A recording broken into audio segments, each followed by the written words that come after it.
Hello, so today we are going to be discussing the contrastive structure. And so what does this mean and what is it? So we use this structure when we want to talk about two things or two people, present about something, and what you're going to have to do is establish these people or topics in space.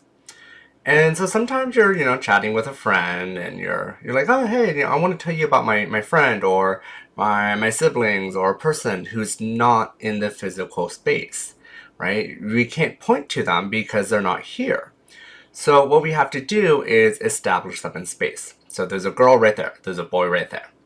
And now whenever I point to one location, it means that person. And so typically we do this with people or things or topics, animals, right? Really anything. And so in this one we have your brother and my sister, right? So my sister, your brother. And so let's say they're not here, we can actually put them in space and then talk about them by pointing to those areas. Oh, hold on one second, I actually forgot one of the cards, and all the cards are on tables in front of me. So okay, I need to get this. Okay, so we have your brother, and let's go ahead and start putting these signs up. So as always, right, with our gloss, we're going to write in some capital letters, and that did not work. Trying to save a magnet, but I guess not.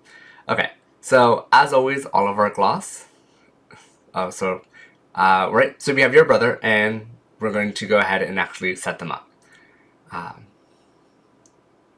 And so your brother, and I'm going to point to my right, and that means my brother is always going to be in that right spot. And then we have my sister. So going back to my train of thought, remember gloss is always in capital letters. We want to distinguish from our English, so we keep those separately, right? So capitals for gloss, regular case for English.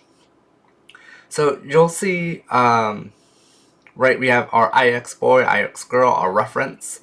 And so I'm putting your brother on the right, on my right, and I'm putting my sister on my left. And so now we can talk about the two of them. And I don't have to say your brother, hey, your brother, your brother, your brother, your brother. I don't need to say, keep starting every sentence with my sister.